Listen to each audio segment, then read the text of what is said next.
Welcome to the Dadlife podcast.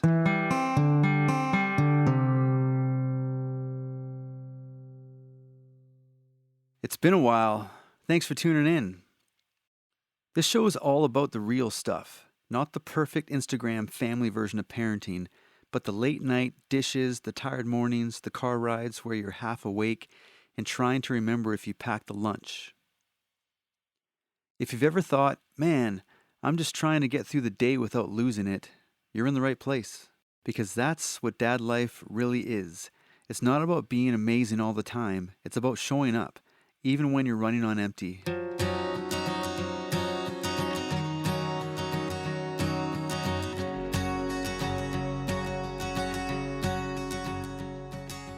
So picture this.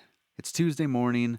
I'm already late for work. Coffee's gone cold. And I'm standing in the hallway yelling, "Let's go!" for the 5th time.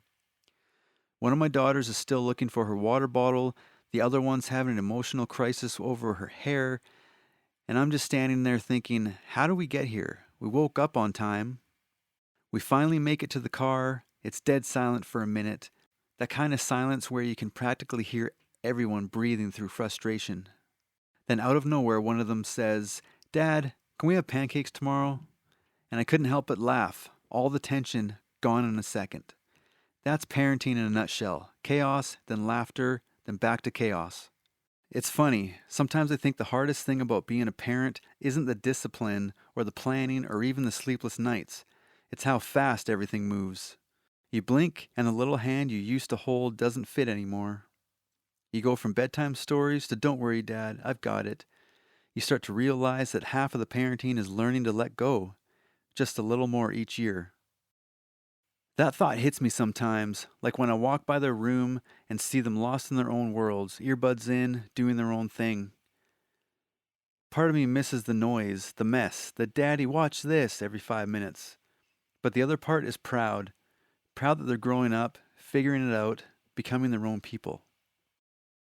I think a lot of dads struggle with the balance, the urge to protect, but also the need to step back, to give them space to fall and figure it out. We want to fix everything. It's instinct. But sometimes the best thing we can do is not fix it. Just sit beside them and say, "Yeah, that sucks. I'm here." I remember one night my daughter was upset about a friend who stopped talking to her. Old me would have jumped in with advice. Maybe text her, maybe talk to her tomorrow. But instead I just said, "That hurts, huh?" And she nodded, tears rolling down her face. And after a long pause, she said, "Thanks for not trying to fix it." That moment stuck with me because it reminded me that sometimes love isn't about solving, it's about staying. Being a single dad has taught me a lot about presence. When you're juggling work, parenting, and trying to keep your own life together, it's easy to zone out, to go on autopilot. But the truth is, those ordinary moments, the ones you think don't matter, are the ones they'll remember the most. The late night grocery runs, or laughing about some weird meme in the car, or the way you always make that same breakfast on weekends. That's the glue of a family, the routine that turns into memories. Let me tell you another story. A few months ago, we were walking home from the park. It was one of those perfect evenings, not too cold, just quiet. We were carrying leftover pizza, talking about something random. And my daughter says, "Dad, do you ever get scared about the future?" I said, "Yeah, all the time." And she said, "You don't act like it."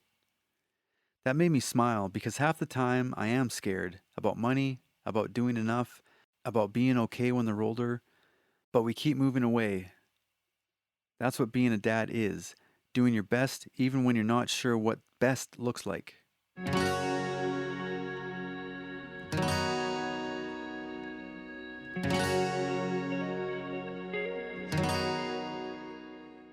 All right, let's shift gears. Here's a dad tip of the week.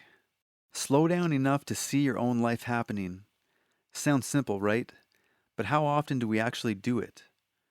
We're always thinking ahead, the next meal, the next bill, the next phase. But when you stop for a second and just watch your kids, really watch them, something happens. You see their personalities blooming. You hear the way they explain things with that weird mix of confidence and innocence.